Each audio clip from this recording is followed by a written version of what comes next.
Volume indicator beginner traders के लिए सबसे नापसंद इंडिकेटर है ये, क्योंकि ये बाकी जो इंडिकेटर है उसके तरह कोई इंडिकेशन हमें जनरेट करके नहीं देता है। Just like moving average cross over, RSI का ओवरबॉट ओवरसोल्ड पोजीशन या फिर पैराबोलिक एसीआर, कोई भी आप मान लें, ये सब इंडिकेटर हमें एक ट्रेडिंग के लिए इंडिकेशन जनरेट करके देते हैं कि कहाँ पे हमें बाई करना है या फिर सेल ऑफ करना है। पर वॉल्यूम इंडिकेटर जैसे कि आप चार्ट में देख पा रहे हैं अभी, कोई हमें सच एज इंडिकेशन जनरेट करके नहीं देता है। हमें वॉल्यूम इंडिकेटर को अंडरस्टैंड करना पड़ता है, उसको रीड करना पड़ता है, उसका जो डेटा है उसका हमें डिकोड करना पड़ता है। डिकोड करके हमें समझना पड़ता है कि चार्ट में अभी क्या बोल रहा है, कहाँ पे कौन सा प्राइस के कैंडल में कौन सा टाइम फ्रेम में कितना वॉल्यूम आया है, उसको डिकोड करके हमें समझना पड़ता है कि आगे क्या होने वाला है प्राइस एक्शन में। तो आज हम वॉल्यूम इंडिकेटर का सबसे बेसिक पार्ट को एनालाइज करेंगे कि कैसे एक वॉल्यूम इंडिकेटर को हम डिकोड कर पाएंगे, वॉल्यूम इंडिकेटर के डेटा को कैसे हम रीड कर पाएंगे। तो चलिए सबसे पहले मैं आपको पेंट में ले जाके ड्रॉ करके दिखा देता हूं कि वॉल्यूम इंडिकेटर का बेसिक ऑपरेशन क्या होता है। तो सबसे पहले बेसिक, वॉल्यूम कैंडल क्या रिप्रेजेंट करता है और वॉल्यूम कैंडल के साथ प्राइस कैंडल का क्या रिलेशन है, इसको हम पहले समझ लेते हैं। तो मान लेते हैं हम लोग कोई एक शेयर को 1 आवर का टाइम फ्रेम में चेकआउट कर रहे हैं। 1 आवर का टाइम फ्रेम में हमें ऐसा एक वॉल्यूम कैंडल देखने को मिल रहा है। सो मान लीजिए उस 1 आवर के अंदर कुछ बायर्स आया और बायर्स ने आके 150 रुपए का बाइंग करके गया। ओके, अब उसके बाद कुछ सेलर आया, सेलर ने आके 60 रुपीज का सेलिंग करके गया। तो टोटल वॉल्यूम कैंडल हमें कितना का दिखाएगा, टोटल उतना का ही दिखाएगा 1 घंटे के अंदर जितना रुपए का ट्रेडिंग हुआ है, मतलब जितना रुपए का बाइंग और सेलिंग हुआ है। बाइंग और सेलिंग दोनों मिला के हमारा ट्रेडिंग वॉल्यूम होता है। सो वॉल्यूम कैंडल का जो लेंथ होगा या फिर वैल्यू होगा वो कितना होगा, 150 प्लस 60, दोनों का वॉल्यूम ऐड हो जाएगा इक्वल टू 210। ये हो गया हमारा वॉल्यूम कैंडल। सो ट्रेडिंग वॉल्यूम जितना आएगा, चाहे वो बाइंग का हो या फिर सेलिंग का हो, दोनों का टोटल होगा एक्चुअल वॉल्यूम। अभी देख लेते हैं प्राइस कैंडल उस हिसाब से कैसे बनेगा। तो हमें प्राइस कैंडल देखने को मिलेगा कुछ इस तरह। ये हो गया प्राइस का कैंडल, कैंडल का बॉडी, एंड बॉडी के ऊपर एक हमें फिक्स देखने को मिलेगा। तो अब ये कैसे बना, जब बायर्स ने आया प्राइस को नीचे से लेके गया ऊपर तक, बायर्स ने आया प्राइस को यहां से पुश किया और ऊपर तक खींच के लेके गया, कितना तक, 150 तक, 0 से पुश किया। फिर जाके सेलर ने आया, सेलर ने आके प्राइस को नीचे पुश किया यहां से लेके यहां तक, इसका वैल्यू हो गया, मतलब यही समझ लीजिए जितना प्राइस मूवमेंट हुआ है उतना का लेंथ आप मान लीजिए। तो सेलर ने आके प्राइस को ऊपर से नीचे धक्का मारा, 60 तक लेके आया। तो बाकी कितना रहेगा, 150 से आप 60 को माइनस करेंगे तो 90। सो कैंडल का जो बॉडी रहेगा, बॉडी का लेंथ या फिर बॉडी का जो साइज रहेगा वो 90 रुपीज के बराबर रहेगा, क्योंकि एक्चुअल में 1 आवर के टाइम फ्रेम में एक्चुअल बाइंग कितना आया, लास्ट में एट द एंड सेलर को बायर को मिला जुला के, बायर्स ने आया 150 रुपए का बाइंग किया, फिर सेलर्स ने आया 60 रुपीज का सेलिंग किया। सो एक्चुअल में बाइंग कितना हुआ, 150 से आप 60 को माइनस करिए, वही आपका जो कैंडल का बॉडी है, कैंडल का बॉडी शो करेगा, और बाकी जितना सेलर ने नीचे पुश किया है उतना आपको विक्स देखने को मिलेगा। सो ये हो गया हमारा नॉर्मल सिनेरियो। नॉर्मल सिनेरियो में वॉल्यूम कैंडल और प्राइस कैंडल आपको कुछ इस तरह से दिखेगा। ये हो गया बेसिक चीजें। अब चार्ट में भी देख लेते हैं कि कैसे ये वर्क करता है। कहीं पर भी देख लीजिए, ये नीचे वॉल्यूम कैंडल दिखा रहा है और ये ऊपर हमें प्राइस कैंडल दिखा रहा है। तो आराम से आप समझ सकते हैं कि वॉल्यूम कैंडल क्या बता रहा है और प्राइस का कैंडल क्या बता रहा है। तो ये हो गया नॉर्मल केस। अब हमें स्पेशल केस देखना है कि स्पेशल सिनेरियो में जो हमारे कुछ यूनिक इंडिकेशन देते हैं उसको हम देखेंगे। तो हम फिर से एक वॉल्यूम कैंडल को ड्रॉ करेंगे, सेम एग्जांपल लेंगे। यहाँ पे भी वॉल्यूम कैंडल का जो वैल्यू है वो हमारा 210 रहेगा। ओके, यहाँ पे वॉल्यूम 210 था, यहाँ पे भी वॉल्यूम 210 आया है। बट यहाँ पे जो सेलर था वो यहाँ पे पहले बायर को चुन लेते हैं। जो बायर आया था और 110 रुपए का बाइंग करके गया था। ऑलराइट, फिर जाके कुछ सेलर आया, सेलर ने आके 100 रुपीज का सेलिंग करके गया। तो फिर से हमारा वॉल्यूम कितना आएगा, वॉल्यूम उतना आएगा जो 1 आवर के टाइम फ्रेम में जितना रुपए का ट्रेडिंग हुआ है वो हो गया हमारा टोटल वॉल्यूम। टोटल वॉल्यूम कितना होगा, 110 प्लस 100 इक्वल टू 210। 210 रुपए का वॉल्यूम आया है 1 आवर के टाइम फ्रेम में। यहाँ पे भी 210 रुपए का वॉल्यूम आया था 1 आवर के टाइम फ्रेम में। बट यहाँ पे हमें जो प्राइस कैंडल देखने को मिलेगा वो कैसा होगा, वो कुछ ऐसा होगा।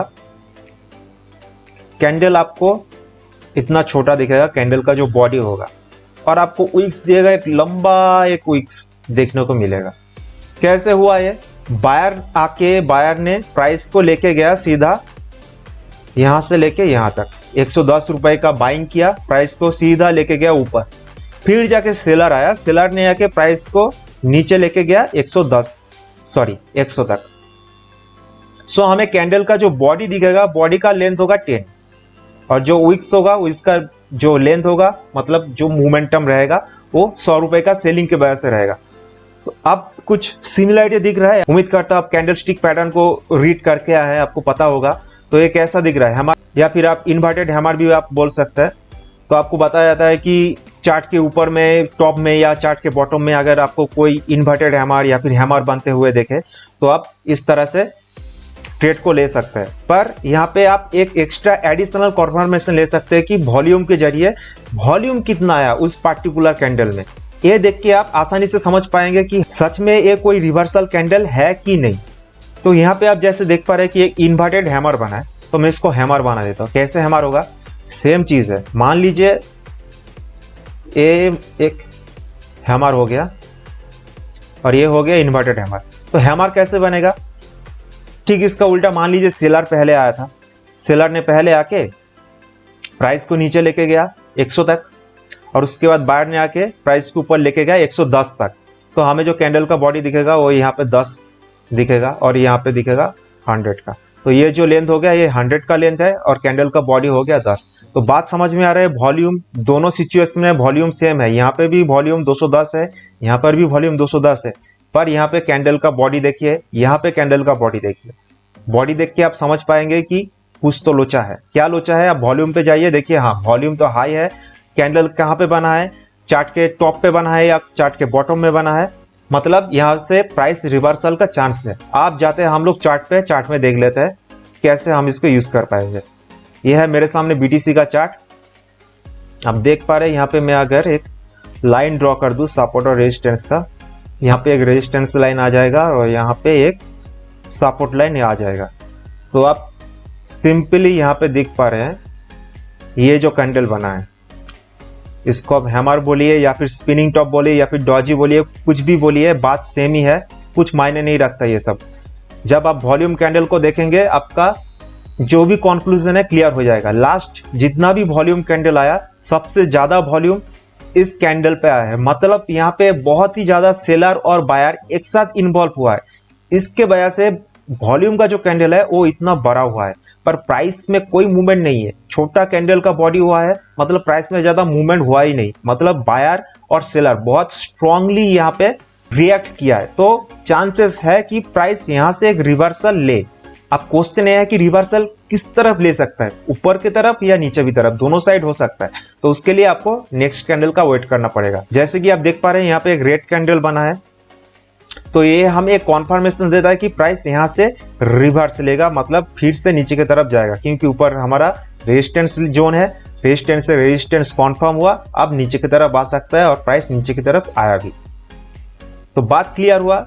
इस कैंडल पे अगर वॉल्यूम नहीं आता, इसका मतलब ज्यादा बायर या फिर ज्यादा सेलर यहाँ पे इन्वॉल्व नहीं हुआ है। मतलब ये जो जोन है या फिर इस एरिया पे ज्यादा इंटरेस्ट नहीं है लोगों का, बाइंग करने का हो या सेलिंग करने का हो। इस वजह से हमें ये पता नहीं चलेगा कि हाँ ये कोई मेजर एरिया है। अगर मेजर एरिया है तो यहाँ पे बायर और सेलर का ज्यादा इंटरेस्ट रहेगा उस जोन पे ट्रेडिंग करने के लिए, और सेम यहाँ पे हुआ है।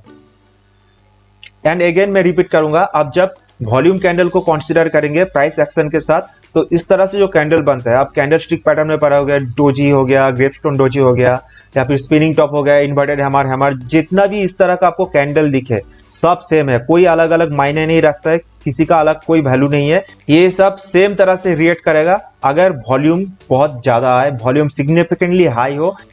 लास्ट हमारा वॉल्यूम जितना कैंडल रहेगा उससे ज्यादा बहुत हाई वॉल्यूम आ रहा है, तो ये सब कैंडल में हमें सेम रिजल्ट देखने को मिलेगा। सो आप देखेंगे तीसरा सिनेरियो, थर्ड केस में क्या होता है। सो अगेन हम लोग एक वॉल्यूम कैंडल को ड्रॉ करेंगे। अगेन इसका वैल्यू भी 210 रहेगा।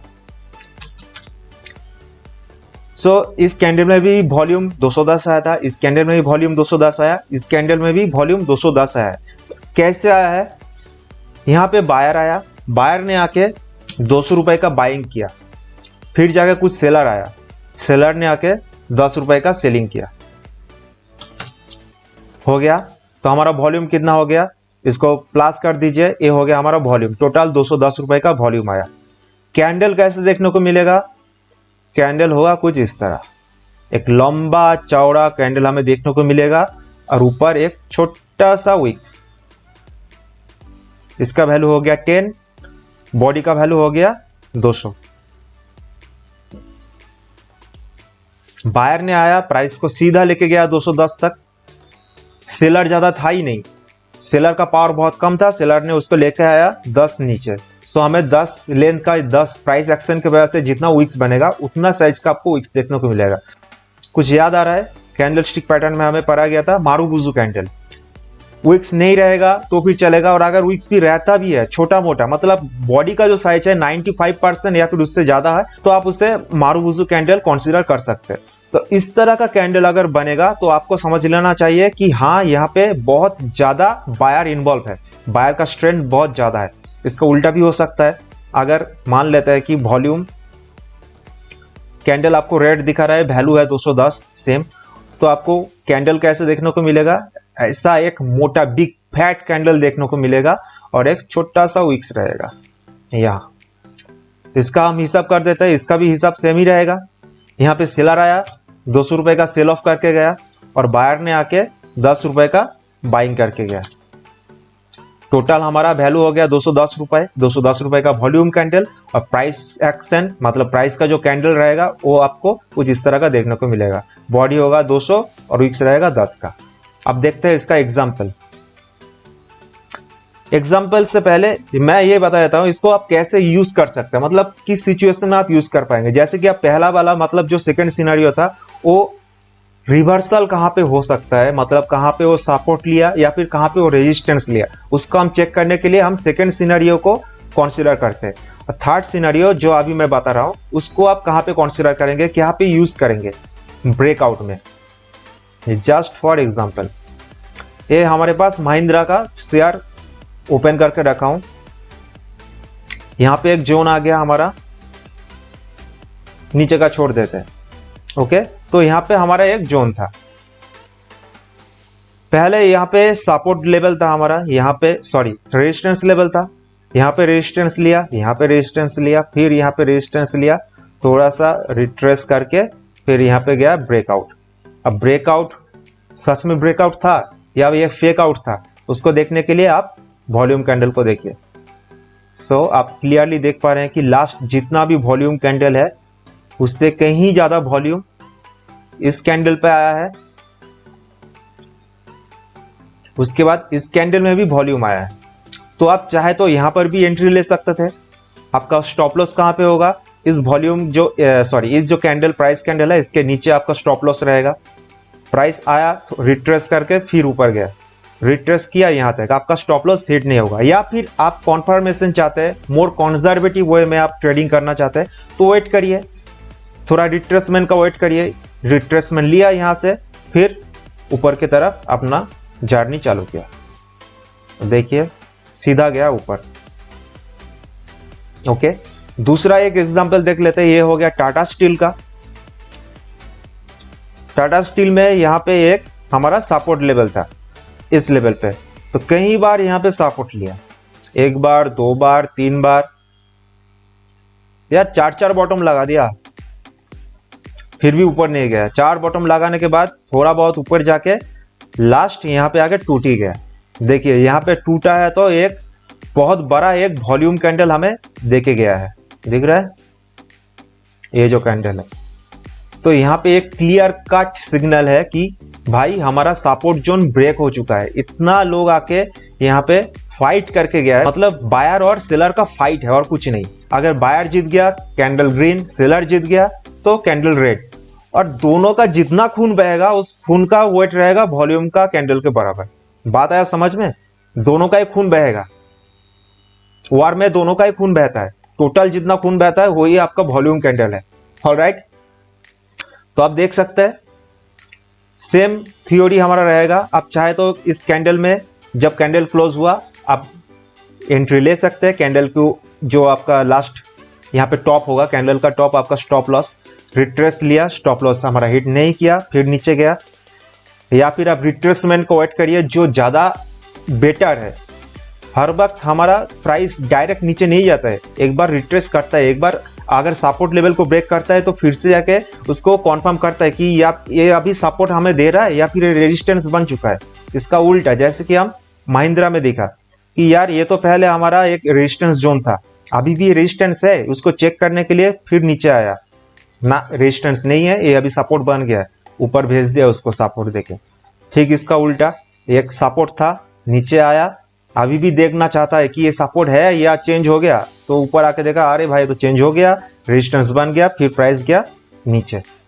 तो इसी तरह आप वॉल्यूम कैंडल को कंसीडर कर पाएंगे, कहाँ पे ब्रेकआउट हुआ, रियली ब्रेकआउट हुआ या फिर फेकआउट हुआ, कहाँ पे एक रिवर्सल ले सकता है, कहाँ पे नहीं ले सकता है। जो सेकेंड एग्जाम्पल आपको दिया था, ये वाला एग्जाम्पल, इसको आप सपोर्ट कॉन्फर्म करने के लिए या फिर रेजिस्टेंस कॉन्फर्म करने के लिए इस सिनेरियो को आप यूज करिए। और ये वाला जो सिनेरियो है, मतलब जो थर्ड में मैं आपको एग्जांपल दिया, इसको आप ब्रेकआउट या फिर फेक आउट कॉन्फर्म करने के लिए आप इसको यूज कर सकते हैं। तो ये हो गया हमारा वॉल्यूम का बेसिक फंडा। अब कुछ कंक्लूजन, क्या वॉल्यूम इंडिकेटर सब जगह पे काम करता है? इसका सिंपल आंसर है नहीं। आपको सबसे पहले जानना है कि वॉल्यूम का जो डेटा है वो कहाँ से आता है। वॉल्यूम का डेटा आता है एक्सचेंज से। अब जो डिसेंट्रलाइज एक्सचेंज है, मतलब जो डिसेंट्रलाइज्ड मार्केट है, वहां पे वॉल्यूम का जो इंडिकेटर है वो ठीक से काम नहीं करता है कि वॉल्यूम का डेटा जो रहता है वो प्रॉपर डेटा हमें नहीं मिलता है। तो जो सेंट्रलाइज मार्केट है जैसे कि स्टॉक मार्केट, वहां पे वॉल्यूम इंडिकेटर बेस्ट काम करता है, क्योंकि जो हमें वॉल्यूम का डेटा मिलता है वो एक्यूरेट डेटा होता है। जैसे कि इंडियन का जो शेयर मार्केट है या फिर किसी भी कंट्री का जो शेयर मार्केट है, जो सेंट्रलाइज मार्केट होता है, वहां पे हमें एक्यूरेट वॉल्यूम का डेटा मिलता है। जैसे कि इंडिया में आपका एनएसई हो गया या फिर बीएसई हो गया, वहां से हमें डायरेक्ट इंफॉर्मेशन मिलता है। वो एक सेंट्रलाइज एक्सचेंज है। अब डिसेंट्रलाइज एक्सचेंज क्या क्या हो गया? क्रिप्टो मार्केट हो गया और फॉरेक्स मार्केट हो गया। पहले मैं बता देता हूँ कि फॉरेक्स मार्केट में वॉल्यूम इंडिकेटर कोई काम का नहीं है। मैं आपको एग्जाम्पल दिखाता हूँ। सबसे पहले फॉरेक्स मार्केट का मैं आपको एग्जाम्पल दिखाता हूँ। तो यहाँ पे मैं आपको एक चार्ट में लेकर चलता हूँ। ये हो गया हमारे पास यूरो कैनेडियन डॉलर का चार्ट, डेली का चार्ट है। मैं यहाँ पे दो जोन ड्रॉ कर रहा हूँ। एक हो गया ये सपोर्ट जोन, ऊपर का ये एक रेजिस्टेंस जोन। तो आप देख पा रहे हैं ये दो जोन के बीच प्राइस कई बार मोमेंटम लिया है। उसके बाद जब प्राइस यहाँ से ब्रेकआउट लिया इस सपोर्ट जोन से, ये जो दो छोटका छोटका कैंडल आप देख पा रहे हैं, उसके एगेंस्ट में हम वॉल्यूम पे देखिए, इसमें थोड़ा बहुत वॉल्यूम आया, इसमें थोड़ा ज़्यादा वॉल्यूम आया। ये हो गया हमारा पेपर स्टोन का चार्ट। पेपर स्टोन एक एक्सचेंज का नाम है। पेपर स्टोन के एक्सचेंज में इतना वॉल्यूम आया है। अब सेम चार्ट को हम देखते हैं दूसरा एक्सचेंज के, ये हो गया एफएक्ससीएम। आप यहाँ पे देख पा रहे हैं एफएक्ससीएम ब्रोकर या फिर एफएक्ससीएम एक्सचेंज आप कह लीजिए। इसका वॉल्यूम चार्ट को देखिए, देख के पता लगेगा डिफरेंट है। जैसे यहाँ पे हर एक कैंडल के अगेंस्ट में सिग्निफिकेंटली सेम थोड़ा कम ज़्यादा वॉल्यूम आया है। पर यहाँ पे देखिए ये जो कैंडल है ग्रीन कैंडल, यहाँ पे जो ग्रीन कैंडल बना है सिग्निफिकेंटली बहुत ही ज़्यादा हाई वॉल्यूम आया है कंपैरेटिवली पेपर स्टोन एक्सचेंज के बदले में। तो इस वजह से फॉरेक्स में वॉल्यूम का ज़्यादा वैल्यू नहीं रहता है, क्योंकि फॉरेक्स डिसेंट्रलाइज्ड है टोटली। कौन सा एक्सचेंज में कैसा वॉल्यूम आएगा हमें कुछ पता नहीं। अलग अलग कंट्री में ट्रेडिंग होता है, 24 आवर ट्रेडिंग चलता है। तो कौन से एक्सचेंज में कब कितना वॉल्यूम आएगा उसके बेसिस में हम टोटल ग्लोबल मार्केट को कंपेयर नहीं कर पाएंगे। तो ये हो गया फॉरेक्स का बात। अब बात करते हैं क्रिप्टो का। पहला हम ओपन कर लेते हैं बीटीसी को बाइनेंस में, और यहाँ पे बीटीसी KuCoin में। ऑलराइट, तो बाइनेंस में आप देख पा रहे हैं जिस कैंडल का मैं आपको एग्जांपल दिया था थोड़ी देर पहले, ये जो कैंडल यहाँ पे बना है उसके अगेंस्ट में वॉल्यूम बहुत ज्यादा दिख रहा है बाइनेंस में। पर सेम चार्ट हम KuCoin में देखेंगे तो KuCoin में सिग्निफिकेंटली ऐसा कुछ वॉल्यूम है ही नहीं। आप देख पा रहे हैं यहाँ पे कैंडल है और यहाँ पे वॉल्यूम कैंडल दिखा रहा है। वॉल्यूम कैंडल में उतना वॉल्यूम आया ही नहीं, बट बाइनेंस को आप अगर फॉलो करते हैं तो थोड़ा बहुत आप मार्केट को समझ पाएंगे, क्योंकि बाइनेंस में सबसे ज्यादा ट्रेडिंग वॉल्यूम आता है। यहाँ पे क्रिप्टो का एक्सचेंज का अगर बात करूं तो ये स्कोर के हिसाब से दिखा रहा है, मैं इसको वॉल्यूम में चेंज करता हूँ तो आप देख पा रहे हैं बाइनेंस में जो वॉल्यूम आता है वो सबसे ज्यादा है, लगभग 10 बिलियन के आसपास बाइनेंस में वॉल्यूम आता है। उसके बाद में जो भी आपको एक्सचेंज दिख रहा है सब 3 बिलियन 2 बिलियन, मतलब सेकेंड लार्जेस्ट वॉल्यूम का जो एक्सचेंज है उससे भी 3 गुना ज्यादा वॉल्यूम बाइनेंस में आता है। तो बेसिकली आप समझ लीजिए कि एक साइकोलॉजिकल फैक्ट यहाँ पे काम करता है। अगर ज्यादा लोग बाइनेंस में ज्यादा एक कॉइन में इन्वेस्ट कर रहा है, उसमें ज्यादा वॉल्यूम आ रहा है, तो सिग्निफिकेंटली बाइनेंस में जो वॉल्यूम आएगा वो मार्केट में ज्यादा इफेक्ट डालेगा, और उसके हिसाब से आप अगर ट्रेड करेंगे तो हाँ एक तरह से आप वॉल्यूम को वहां पे कंसीडर कर पाएंगे। क्योंकि बाइनेंस में अगर 10 बिलियन वॉल्यूम आ रहा है मतलब बाइनेंस में ज्यादा लोग इन्वॉल्व है, और जहां पे ज्यादा लोग इन्वॉल्व है मतलब ज्यादा बायर और सेलर इन्वॉल्व है, तो उन बायर और सेलर का ज्यादा पावर रहेगा मार्केट को मूवमेंट देने के लिए। और अगर मैं सेम अगर बात करूं फॉरेक्स में, तो फॉरेक्स में आप देखेंगे सबसे ज्यादा वॉल्यूम आता है आईसी मार्केट में। प्रॉब्लम यह है कि ट्रेडिंग व्यू में आईसी मार्केट का चार्ट हमें देखने को नहीं मिलता है। मैं अगर सर्च करूं यूरो यूएसडी को तो आप देख पा रहे हैं यहाँ पे आईसी मार्केट कहीं पे है ही नहीं। आप चाहे तो खुद भी सर्च कर लीजिए, आईसी मार्केट आपको नहीं मिलेगा। उसके बाद जो forex.com आपको दिख रहा है, forex.com और सैक्सो बैंक, ये दोनों एक्सचेंज हमें ट्रेडिंग व्यू में मिलता है। जैसे कि आप इधर देख पा रहे हैं forex.com, इसका चार्ट अवेलेबल है, पर ये जो ब्रोकर है ये हमें वॉल्यूम का डेटा सप्लाई नहीं करता है। वॉल्यूम के आप अगर यहाँ पे देखेंगे तो आपको एक इंडिकेटर दिख रहा है, रेड डॉट दिख रहा है, मतलब ये जो ब्रोकर है या फिर ये जो एक्सचेंज है हमें वॉल्यूम डेटा सप्लाई नहीं करता है। तो लास्ट हमें जो ऑप्शन रहता है इसमें आप कंटिन्यू देखते जाएंगे तो 6 नंबर पे जो एक्सचेंज आपको दिख रहा है वांडा, यही एक एक्सचेंज है जो हमें वॉल्यूम का डेटा शो करता है। तो हम इसलिए वांडा को फॉलो करते हैं। अगर फॉरेक्स में आप ट्रेड कर रहे हैं तो आप भी वांडा को फॉलो करिए, क्योंकि आप ऊपर से देखेंगे तो वांडा 6 नंबर पे आता है। 1 से 5 नंबर आप एक्सचेंज को देख नहीं पाएंगे, क्योंकि किसी में वॉल्यूम आता नहीं है, कोई एक्सचेंज वॉल्यूम दिखाता नहीं है और कोई एक्सचेंज ट्रेडिंग व्यू में लिस्टेड नहीं है। तो एक ही रास्ता है, आप वांडा को फॉलो करिए। और क्रिप्टो में तो बता दिया, बाइनेंस को फॉलो करिए, क्योंकि बाइनेंस में सबसे ज्यादा वॉल्यूम आता है। और अगर बाइनेंस में सबसे ज्यादा वॉल्यूम आ रहा है तो बाइनेंस के जो बायर और सेलर है उसके हाथ में पावर है कि मार्केट को मूवमेंट दे, ऊपर की तरफ हो या नीचे की तरफ हो। और बाकी रहा शेयर मार्केट में 100% वॉल्यूम एक्यूरेट होता है, और वॉल्यूम के बेसिस में आप जो टेक्निकल एनालिसिस करेंगे शेयर मार्केट में वो भी एक्यूरेट रहेगा। क्रिप्टो में आप बाइनेंस को फॉलो करिए, और फॉरेक्स मार्केट में वॉल्यूम को आप इग्नोर कर भी सकते हैं, वॉल्यूम का कुछ वैल्यू नहीं रहता है ज्यादा। सो होपफुली आप वॉल्यूम इंडिकेटर का बेसिक समझ पाए होंगे। वॉल्यूम इंडिकेटर का जो डेटा है उसका हमें डिकोड करना पड़ता है प्राइस एक्शन के साथ, और तभी हमें वॉल्यूम इंडिकेटर का वैल्यू पता लगता है। सो ये था वॉल्यूम का बेसिक फंडा। वॉल्यूम का और भी यूज केस है, और भी दूसरे तरीके से हम वॉल्यूम को चार्ट में यूज में ले सकते हैं। तो उसके बारे में अगर जानना है तो प्लीज स्टे ट्यून, क्योंकि वीडियो आने वाला है। वीडियो अपलोड होते ही आपको अगर मिल जाए तो चैनल को आप जरूर सब्सक्राइब करके रखिए, बेल आइकन को भी दबा दीजिए ताकि आपको नोटिफिकेशन भी मिल जाए। तो अब तक के लिए धन्यवाद।